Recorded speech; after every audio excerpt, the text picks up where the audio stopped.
Y empezamos a meterle y en reuniones en reuniones de barra propusimos varias veces, pegamos canciones con cumbia, uy no, cumbia es que boleta, hasta que se fue ganando la aceptación y la aceptación no fue tan solo, el repudio no fue tan solo ahí, sino en toda la sociedad del departamento, porque se veía que la cumbia antes era para los ñeros. Ahorita la cumbia se escucha en Bucaramanga del estrato 1 al estrato 6. Todo el mundo escucha cumbia.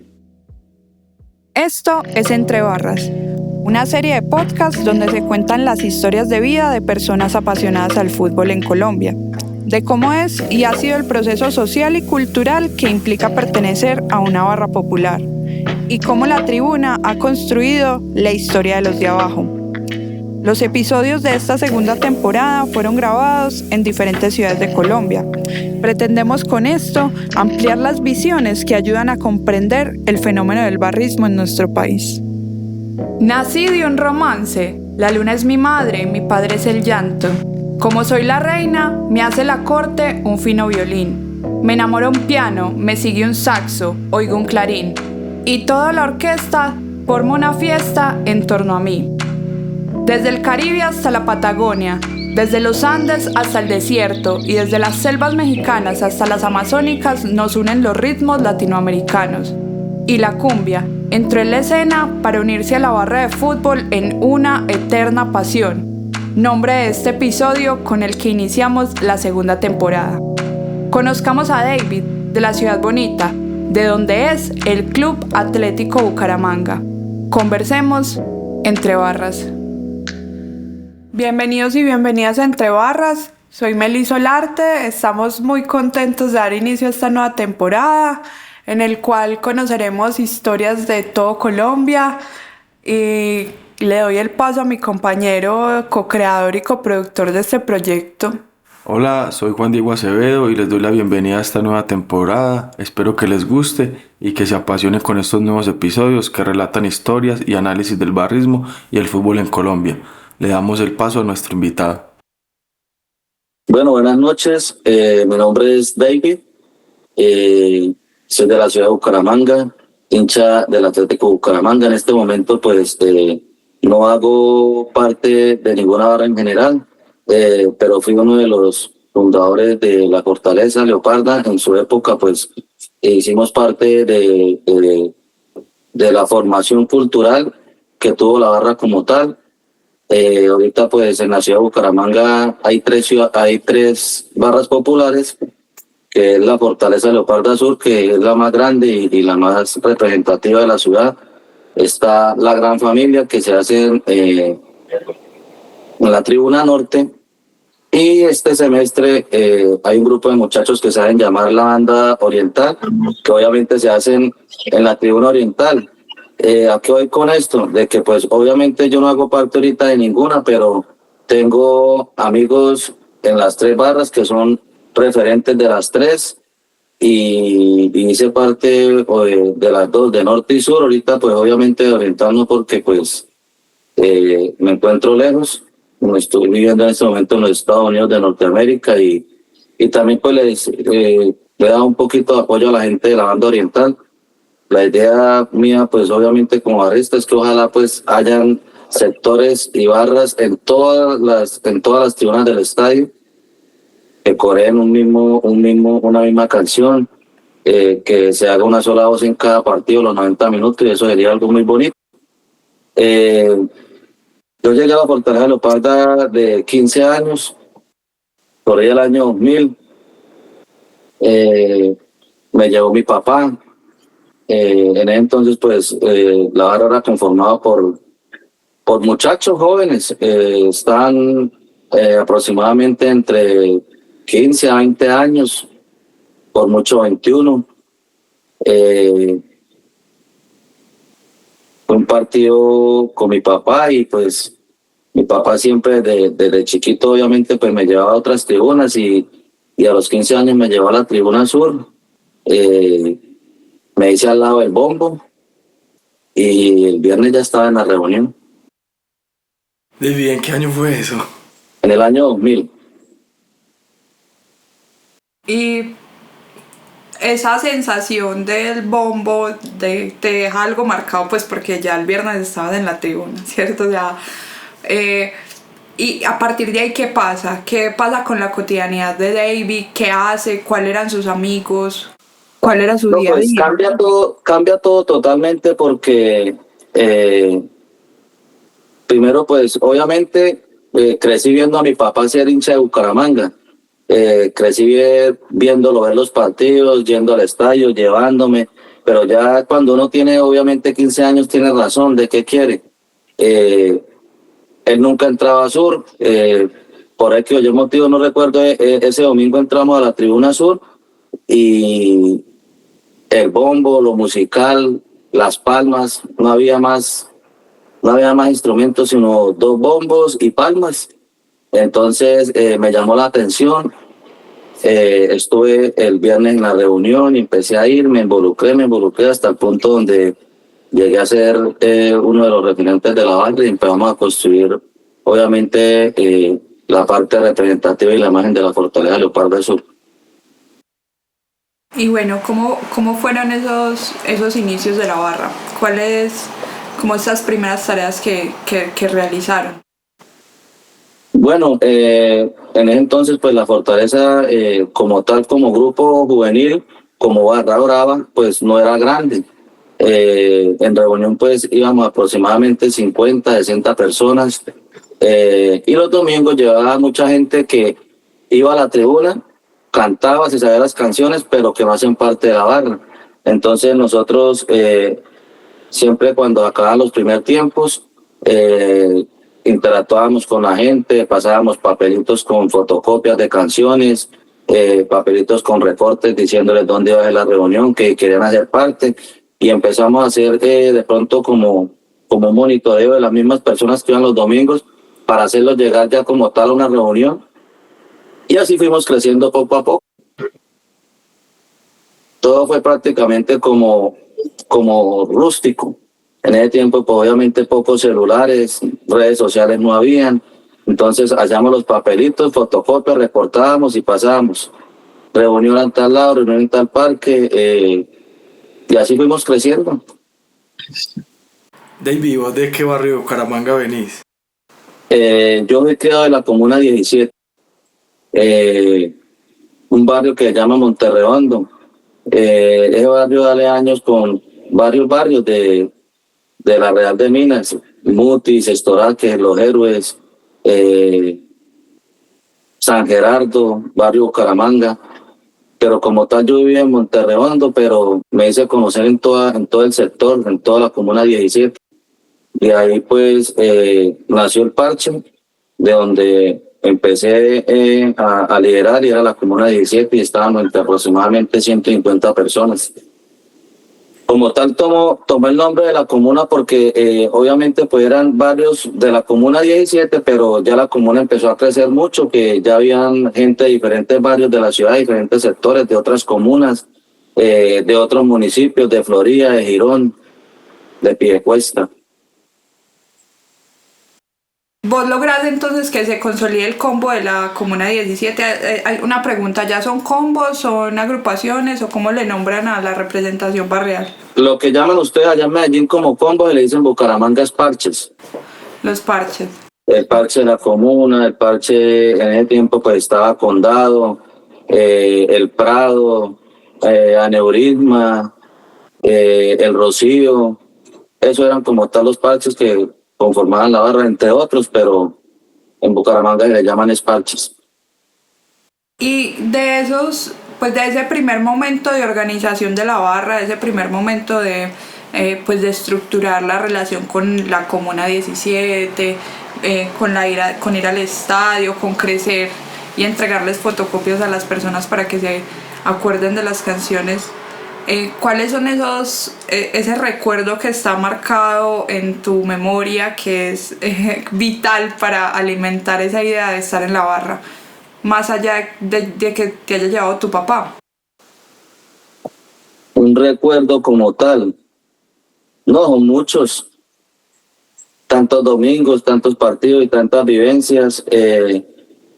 pero del crecimiento de la Fortaleza Leoparda como Sur, que empezamos nosotros con un solo bombo, y bombo que consiguió alguien de un colegio que lo sacó de la banda del colegio. Entonces son cosas que uno dice a lo que es ahorita la Fortaleza Leoparda Sur. Nosotros nunca de parte del equipo, de parte de entes gubernamentales tuvimos apoyo ninguno. Todo fue prácticamente por los mismos integrantes. ¿Qué marcó? Pues que nosotros empezamos a tocar las canciones solo dale al bombo, pum, pum, pum, pum, y a cantar y aplaudir. Y se fue capacitando un poco la gente o a aprender empíricamente cómo tocar un bombo. Llegó después alguien con un redoblante a darle más ritmo.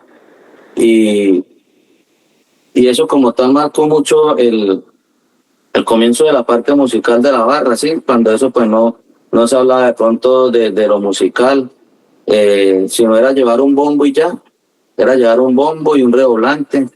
Y en ese entonces, yo creo que después del 2000, en el 2005, 2006 fue que introducimos la primera trompeta a la Tribuna Sur.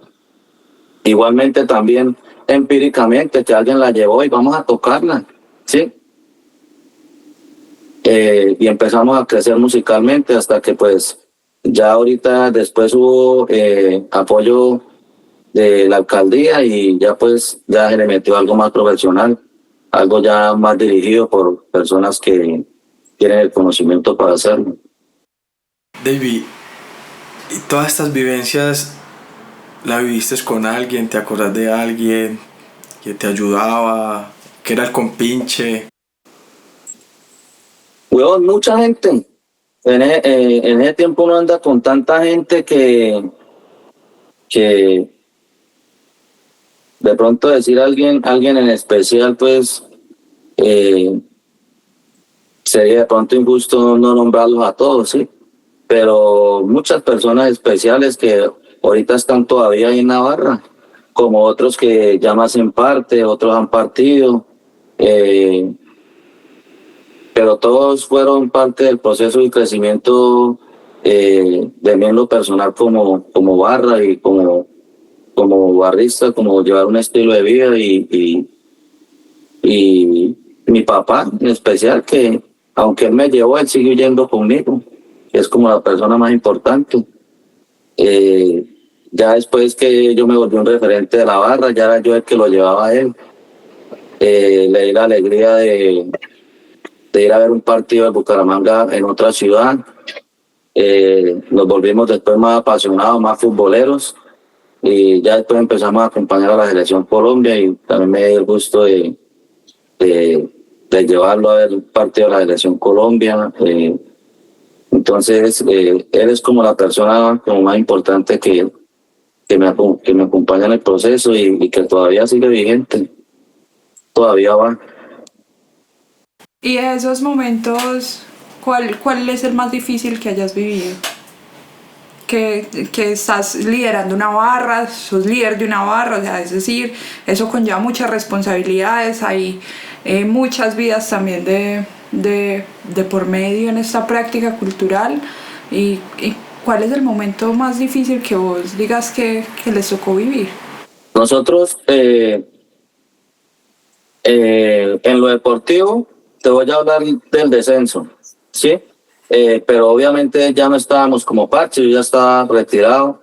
Fue algo duro para mí, duro para mis amigos, que obviamente todavía pues interactuamos. Tenemos por ahí un grupo de WhatsApp, hablamos mucho, unos todavía van a sur, otros van a otras tribunas. Ya como parche, hubieron muchos inconvenientes, amigos presos, puñaleados, problemas, pero más que todo en internas dentro de la misma barra, no con otras barras. Todo fue con internas, tuvimos muchos inconvenientes y muchos problemas.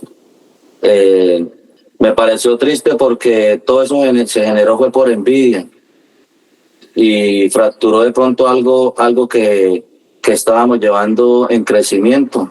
Entonces se prestó para que llegara otro tipo de personas a darle otro manejo a la barra y que en el momento lo empeoró.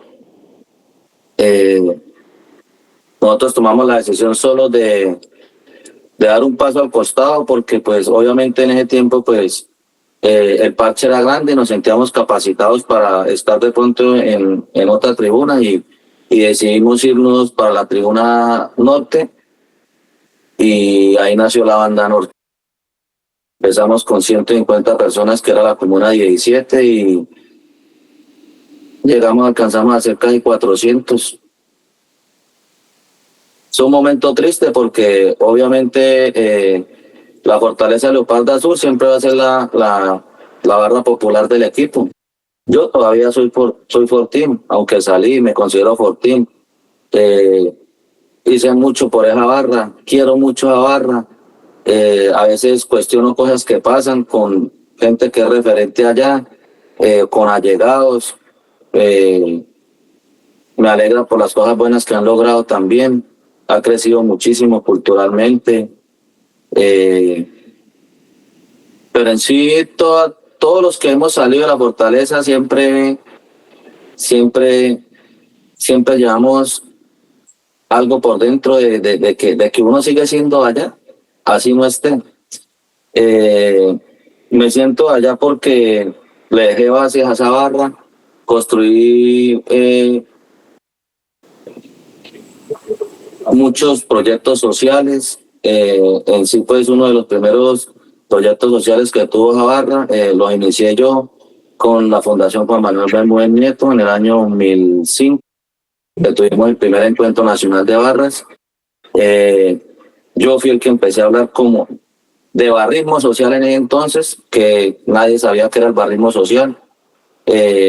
Fue muy difícil porque pues el cuento de todo el mundo, cuando no sabe la cuestión, es decir, no hacemos amistades con nadie, solo nosotros, solo aquello. Entonces fue un proceso hasta que yo salí y los que quedaron empezaron a entrar en el proceso del barrismo social y lo han llevado a cabo. Por eso me siento de ahí. Dejé muchas canciones escritas. Un amigo me decía que yo era el poeta de la tribuna. Muchas canciones que hoy en día cantan. Tengo por ahí también más canciones escritas. Entonces, soy todavía Fortín, me considero Fortín. Tengo muchos amigos dentro de la tribuna que todavía me dicen que vaya, pero yo después entré en una etapa de mi vida donde cuando la Fortaleza y el Atlético Bucaramanga para mí era el primer plano, pasaron a ser segundo plano. Le dediqué más de 15 años de mi vida al equipo, a la barra, y me estaba estancando en lo personal, porque en ese entonces pues no había de pronto una ayuda como de pronto hoy en día en otras barras, que si tú haces lo que quieres con la barra y te pagan por estar ahí o te meten en algún proyecto, qué felicidad, hace uno lo que quiere, le están pagando. Pero ya llegar a los 25, 26 años y ver de pronto de que tú no tienes nada y que para dónde vas, toma uno de pronto madurez de querer ser de pronto también alguien en la vida, y que de pronto la barra ni el equipo se lo da a uno. Sigo siendo fervoroso con mi equipo. Cuando he podido lo he acompañado a las diferentes canchas. Sigo siendo hincha de Bucaramanga, sigo siendo barra brava aunque no esté, sigo llevando ese estilo de vida futbolero y deseo lo mejor para la barra. Ahí estamos todavía por ahí pasando canciones para que peguen. Pronto no hay con ellos, pero sí indirectamente con otras personas, aportando poquitico. Yo le quiero hacer dos preguntitas que me da mucha curiosidad. Primero, ¿qué significa para usted el trapo y para una barra, cierto? Y luego, después que me responda eso, me gustaría saber cómo es el tema de la música, cómo incursionó usted en la música en la barra, y nos contextualiza un poco de ese proceso musical y artístico que también generan las barras. Al ser un trapo para el parche, para mí, para todo mi parche, lo representaba todo. Dar la vida por el trapo era, aparte de que son los colores que nos representan, son los colores por los que nosotros alentamos 90 minutos. No era la vida al trapo, pero sí dábamos la vida por el trapo. Sí, entonces lo representaba todo, lo representó siempre que llegar al límite donde se quiere tanto. De pronto eso ha ocurrido en diferentes barras, de que se coge tanto amor por un parche que se cree que solo es el parche. Entonces empiezan envidias con otros parches, ¿sí? Entonces, nosotros nos enamoramos mucho de lo que nosotros hacíamos. De pronto hicimos muchas cosas mal, pero yo creo que un 80% hicimos las cosas bien, generaron envidias porque pues éramos un parche grande. Cualquier proyecto que nos proponíamos lo hacíamos porque le metíamos duro. En ese tiempo, desde el año 2000 se estaba hablando de sacar un CD en la Fortaleza Leoparda Sur, y hablábamos todos los años y pasaban los años y los años y nunca hacía nada. Entonces yo tomé la decisión con la gente de mi parche: vamos a hacer un CD, y logramos hacerlo. Nos metimos unas horas a un estudio de grabación, hicimos rifas, vendimos cualquier cantidad de huevonadas, hicimos talleres, bazares, conseguimos la plata, porque en ese entonces pues unos estudiando, otros no trabajaban. Entonces en ese tiempo, le estoy hablando del año 2006, valía 80,000 pesos una hora de estudio de grabación. Eso todavía es plata. Sí, entonces nosotros logramos hacerlo. Fue el primero, lo criticaron mucho porque obviamente estábamos aprendiendo, pero fue como el primer paso para decir: oiga, sí podemos hacerlo, hagámoslo. ¿Por qué lo hicimos? ¿Por qué lo hice yo? Porque veíamos que las demás barras ya tenían su música personal. En ese entonces nosotros viajábamos, era escuchando música de Colo Colo, de la Garra Blanca. Nos representaba mucho eso porque pues fue un CD que ellos sacaron muy bueno, que tiene de nombre El Barrio El Tablón, y eso es pura cumbia. Entonces nos gustaba mucho el ritmo. Eran canciones que ellos habían volteado para el equipo de música que se escuchaba en la ciudad de Bucaramanga, en los barrios marginales. Entonces empezamos a viajar y colocábamos sí, para arriba, para abajo, Colo Colo, Garra Blanca, en todos los viajes. Entonces quisimos hacer algo parecido y lo logramos. De ahí fue que nosotros, o yo, empecé a escribir canciones para ese primer CD. Y empecé a hacer cositas. Después se montó la tienda Leoparda y le escribí 15 canciones al señor de la tienda, que también estuvo con nosotros trabajando para que saliera el CD de la Comuna 17. En ese entonces en Bucaramanga era difícil encontrar una camisa del Atlético Bucaramanga, no se conseguía por ningún lado. Y hablando con el parcero de que deberíamos poner una tienda, él es un señor, en ese entonces pues era ya un señor de edad, tenía trabajo, tenía los ahorros, y él la montó. Entonces empezó a meterle cositas, camisetas, estampados, banderas, metió el CD de la Comuna 17, después ya quiso hacer un CD solo de la tienda, y yo le escribí las canciones, se grabaron, la grabó un cantante popular de la época que estaba saliendo de cumbias, se grabó y empezó prácticamente así lo musical dentro de la tribuna, porque también se hizo prácticamente fue cumbia con el CD de la tienda Leopardo. La Fortaleza Leoparda Sur en sus inicios no se tocaba cumbia, era ska, reggae, rock, Ataque, 2 Minutos, esos grupos que están ligados al barrismo. Y ya después del CD que nosotros hicimos, después de que salió el CD de la tienda Leoparda y empezó una persona de la región a cantar cumbia en Bucaramanga, se empezó de pronto a meter un poquito, empezó a entrar las personas de la clase popular de la ciudad a la tribuna, y se empezó ya a pegar la cumbia dentro de la tribuna sur. David, entonces sos como de esos pioneros que le creó esa identidad de la cumbia a la banda Leopardo Sur. Ah, sí, claro. Yo tengo una anécdota que que en ese tiempo, pues, en Medellín, no sé, le dicen ñero a las personas que andan con mochos, tenis, los cuadros, el pelo largo atrás.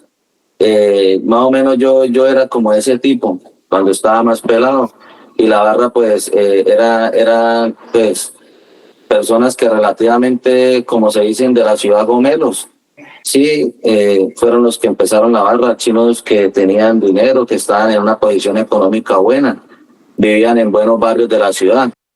Entonces eran pelados que escuchaban reggae, montaban tabla, tenían de pronto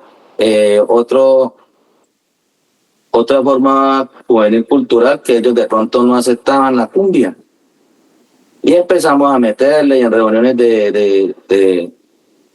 en reuniones de barra propusimos varias veces, pegamos canciones con cumbia. Uy, no, cumbia es que boleta, hasta que se fue ganando la aceptación, y la aceptación no fue tan solo, el repudio no fue tan solo ahí, sino en toda la sociedad del departamento, porque se veía que la cumbia antes era para los ñeros. Ahorita la cumbia se escucha en Bucaramanga del estrato 1 al estrato 6.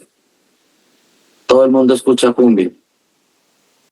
Melissa le gustan mucho las cumbias. Yo sé que ya quiere hablar de los cumbias, pero yo quiero antes de eso que Meli contextualice a los oyentes cómo es el tema de la cumbia para que comprendan por qué es tan importante y se vuelve un elemento de identidad para los barristas también.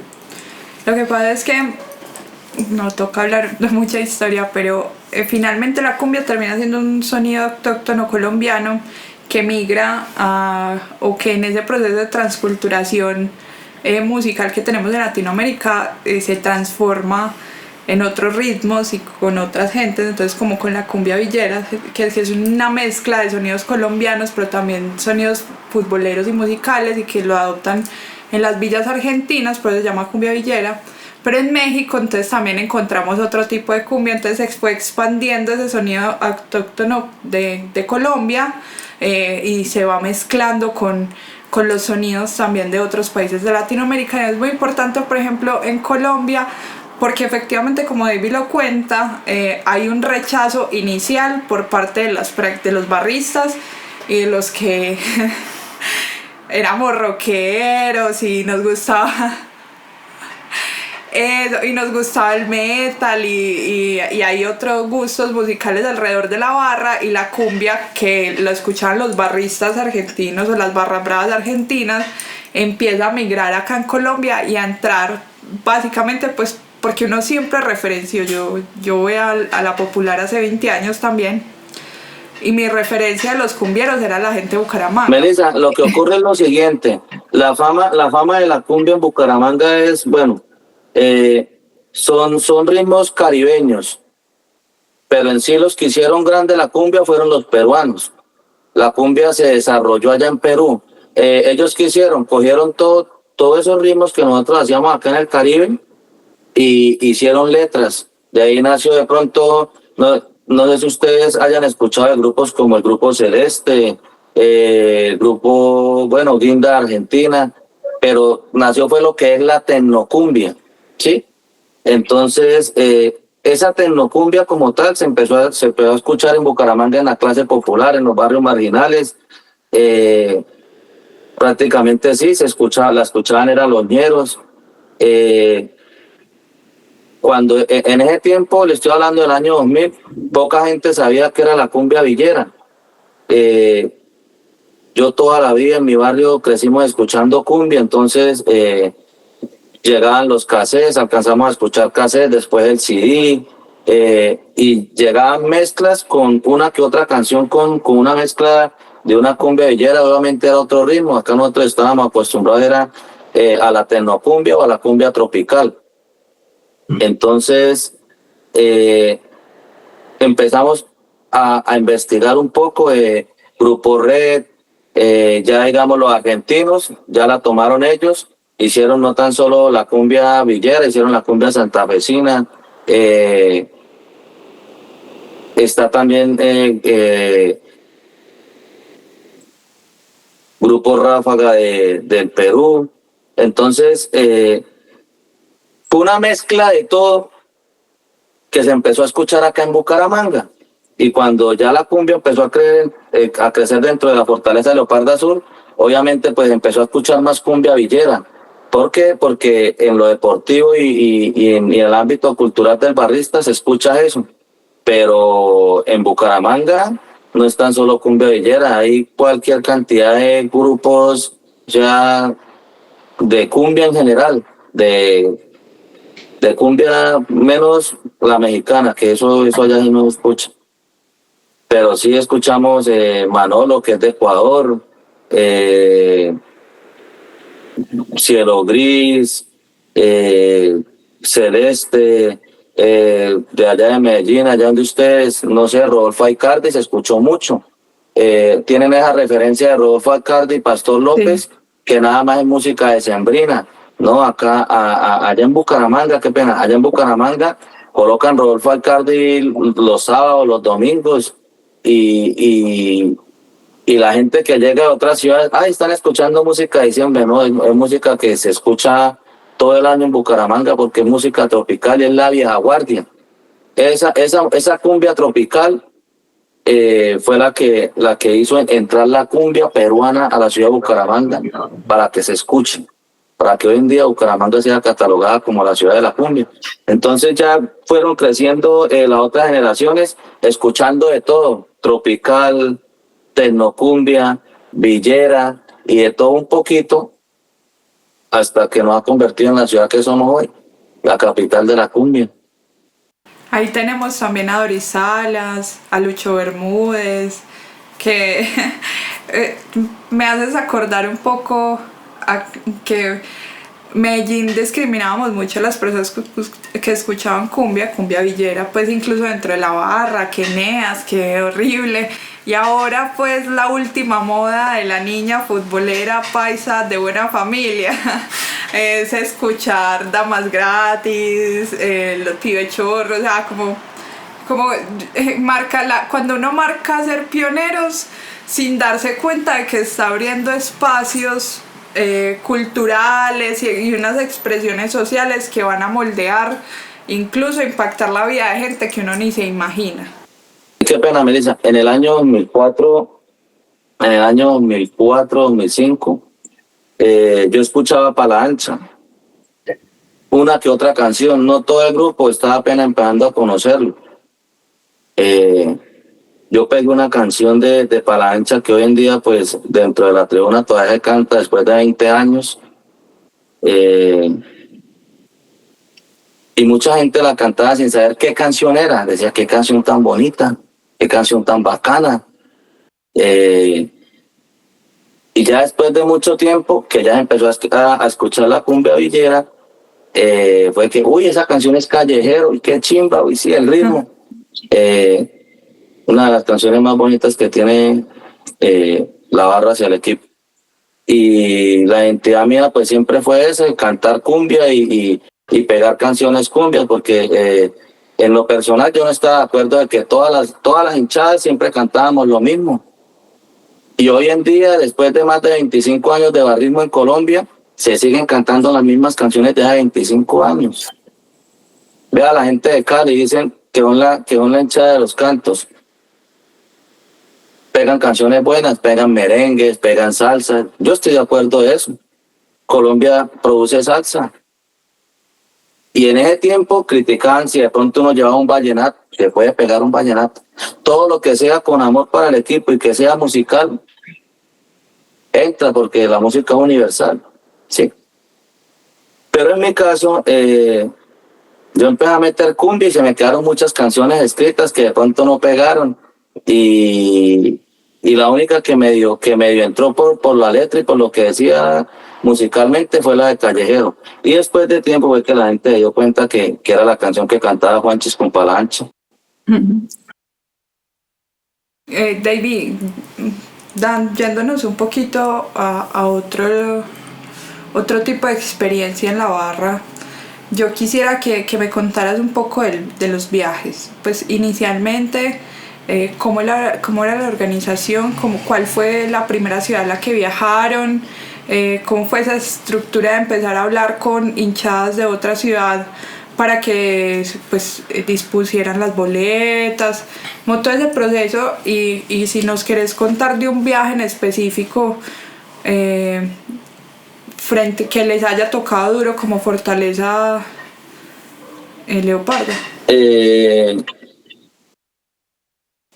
Primer viaje como tal, yo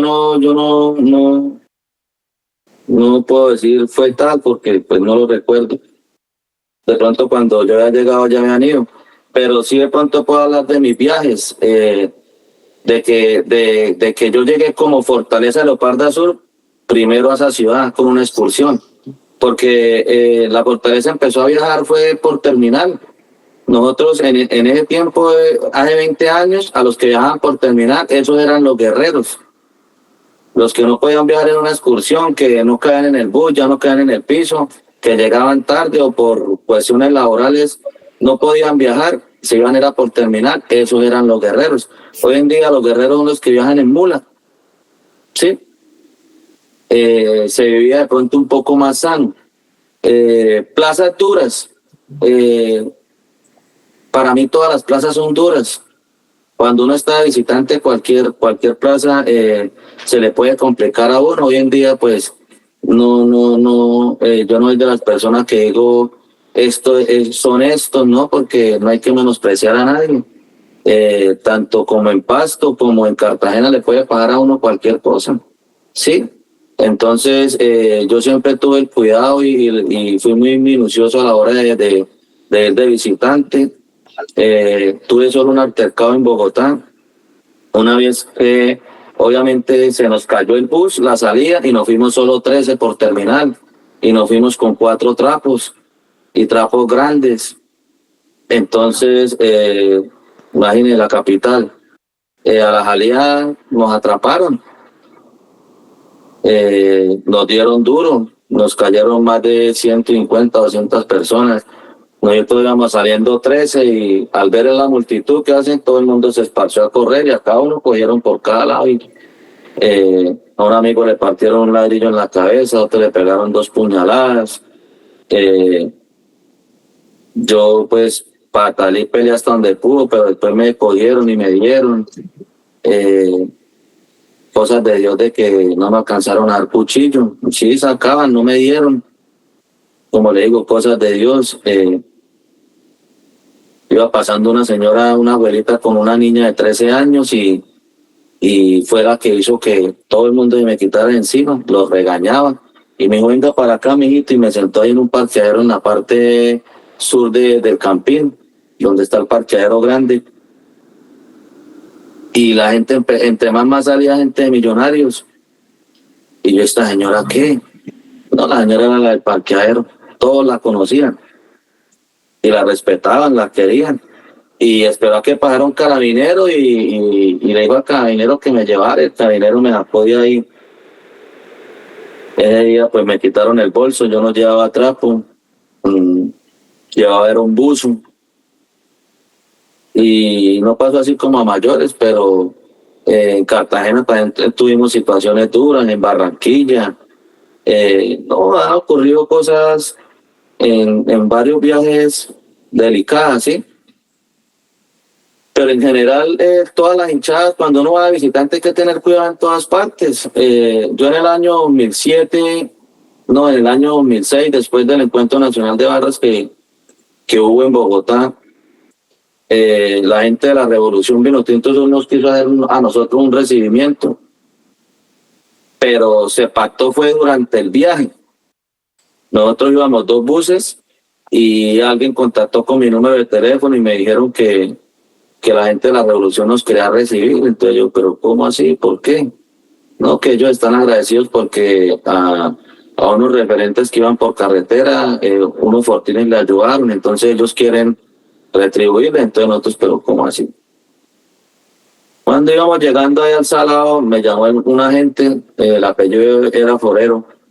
Se presentó así, soy el agente Forero de la Policía Nacional. Estoy acá con los muchachos de la Revolución Vinotinto Sur. Yo soy de la Policía de Paz y Convivencia de la ciudad y soy el encargado de recibirlos a ustedes. Entonces, nosotros como que creemos o no creemos, ¿sí? Era la primera vez que íbamos a Ibagué como excursión, 2 buses, entonces llegamos, creamos. Lo primero que dijimos, yo me paré en la puerta del bus y le dije, ¿quiénes traen cuchillos? ¿Quiénes traen patacabras? Yo, desenfunden y bajémonos, guárdenlos. Y sí, llegó el agente forero con 2 hinchas del Tolima, un peladito que le decían Bagre. Entonces nos transportaron, de ahí nos pasaron para otro bus de la Policía Nacional y nos llevaron a un recrear, un parque con piscinas. Allá ya había más gente de la revolución, nos dieron refrigerios, nos dieron vino. El parque acuático era un parque acuático, piscinas, toboganes, podíamos hacer uso de todo. Entonces imagínense, después de prácticamente 11, 12 horas de viaje, que lo reciban a uno con refrigerio, con piscina, eso es una belleza. Entonces, ahí yo conocí a Mauricio Serrano. En ese tiempo, bueno, le dicen todavía Pichilingo. En ese tiempo, pues él manejaba la revolución, era uno de los referentes, él fue el encargado de hacer ese recibimiento. Hablé mucho con ellos. Sí, pues yo no disfruté de pronto del parque porque de ahí pues me fui a hablar con ellos. Nos fuimos a conseguir la boletería de los 2 buses. Después a recoger los almuerzos. Ellos fueron y nos trajeron almuerzos para los 2 buses. Y fue algo muy bonito, que pudimos por primera vez estar de visitantes en una ciudad y que una barra como la Revolución nos haya recibido así.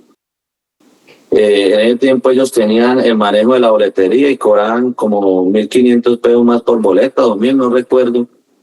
Y no nos hicieron ese costo adicional a nosotros, nos lo dieron como salida de la taquilla. Y fue un gesto muy bacano porque todos los fondos, todo lo que fue de la piscina, del refrigerio y del almuerzo y de los transportes después de llevarnos hacia el Murillo Toro, todo lo costeó la barra.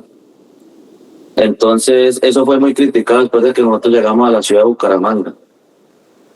Que por qué teníamos que haber ido, ahí empezaron los problemas. Mucha gente me empezó a señalar a mí por eso. Cuando la decisión, pues obviamente la tomamos todos. Sí, yo llevaba los buses, pero a nadie obligué a ir. ¿Quieren ir? Sí, creemos, sí, vamos. Y disfrutaron, comieron, se bañaron, y muchos de los que estuvieron ahí pues llegaron a hablar. Se disociaron cosas y se empezó a crear enemistades conmigo dentro de la barra. Que yo hacía amistades, que para qué poníamos el nombre de toda la barra en eso. Y tuvimos muchos problemas a raíz de eso, muchísimos. Y vea lo que es la Fortaleza Leoparda hoy. Vea lo que es el barrismo social hoy en Colombia. Y yo le estoy hablando del año 2006, le estoy hablando de hace 18 años, cuando intentamos hacerlo por primera vez y se hizo. Entonces nosotros no estábamos tan equivocados, íbamos por el camino correcto. Porque yo entendí desde joven de que el fútbol tiene que dejar amigos. Es el deporte más hermoso del mundo, no tiene por qué dejar enemigos. Sí, de pronto deja bronca a la hora de que uno pierde un partido, pierde un campeonato, que pierde una copa. Pero llegar uno ya al hecho de pronto de las agresiones con otras personas, por el resultado, porque le digan una cosa. Yo toleré muchas cosas en otras ciudades, porque ya de pronto estaba un poquito más maduro. Me gritaban cosas, quite la camisa, me insultaban, no le paraba bolas a nadie. Ya de pronto reaccionaba si de pronto había alguna agresión física.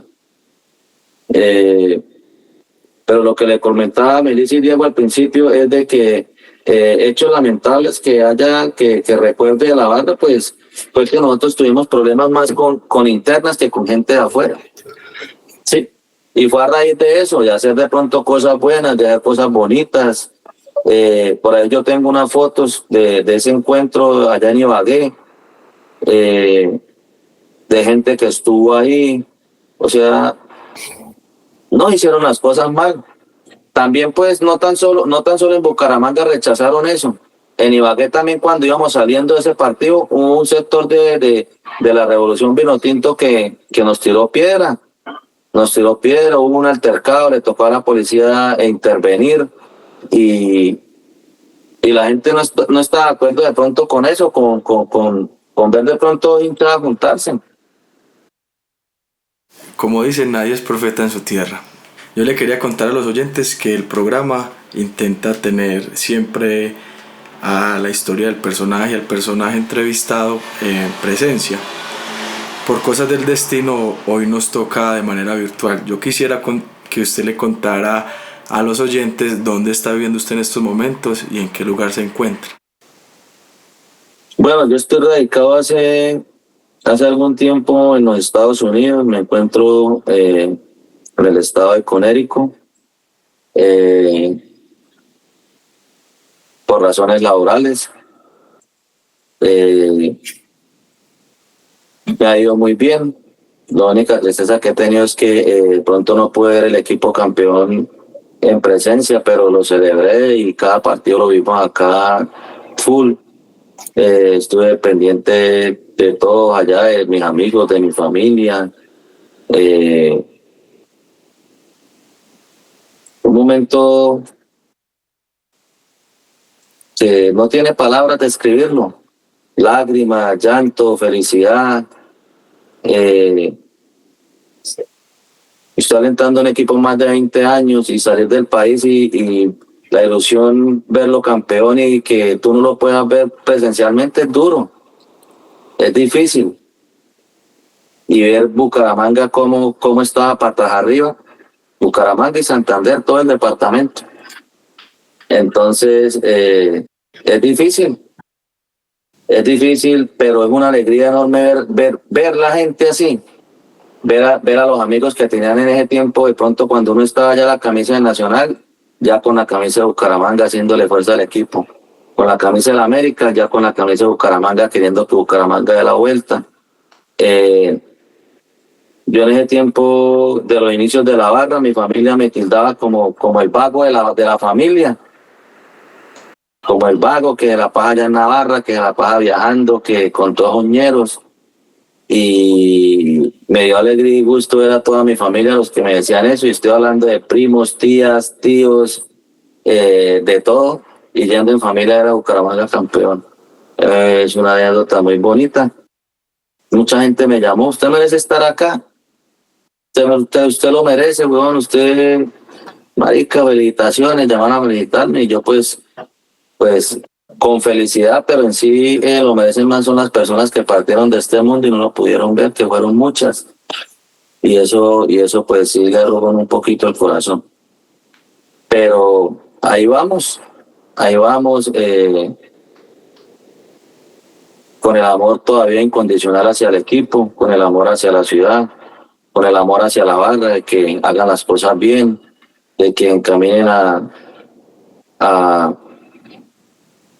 algo social bien serio, de que respeten los códigos, de no querer ver más muchachos muertos en carretera. Yo anhelo ver la Fortaleza Leoparda como una hinchada grande, respetada en el país por códigos, por ser grande culturalmente y por amar por encima de todo el fútbol, amar la vida.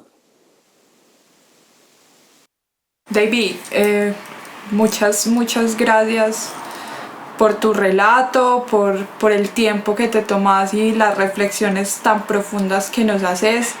Es muy valioso para nosotros acá desde Medellín poder conocer tu historia, pero sé que también va a ser muy valioso esa historia con la Revolución Vinotinto y la Fortaleza en el 2006-2007, para que muchos y muchas entiendan que no es una cuestión de ser amiguitos, es una acción real de paz, de cambio, el poder compartir con el otro, el darse cuenta que aunque el otro aliente un equipo de fútbol distinto al de uno, no significa que tiene que ser enemigo, es un simple rival. ¿Y qué sería el fútbol sin los rivales?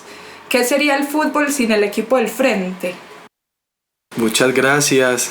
También que los compañeros, barristas, amigos entiendan que no es solo 90 minutos, que eso trasciende países, fronteras, continentes, y que el fútbol también puede ser un proceso social muy bonito que ayuda a la construcción de seres humanos mucho mejores, si los quisiéramos llamar así, o más comprensibles con este mundo tan chambón, diría Eduardo Galeano, que nos tocó. Entonces, muchísimas gracias. Quiero que te despidas de toda la audiencia, darles un mensaje y bueno, hasta la próxima. Continúen en la segunda temporada de Entre Barras. Diego y Melissa, yo pues principalmente los quiero felicitar por el bonito trabajo que están haciendo. La verdad que todos estos proyectos son los que necesitamos en las redes sociales. Esta clase de youtubers son los que nosotros necesitamos en la clase social, esta clase de influencers. Mensaje a los barristas en Colombia y en general de que pues antes de amar tanto a un club uno tiene que amarse uno mismo también, porque si uno no se ama a uno mismo, uno no va a poder amar tanto a un club como uno demuestra amarlo. Ya que voy yo con eso, en que se cuiden unos a los otros,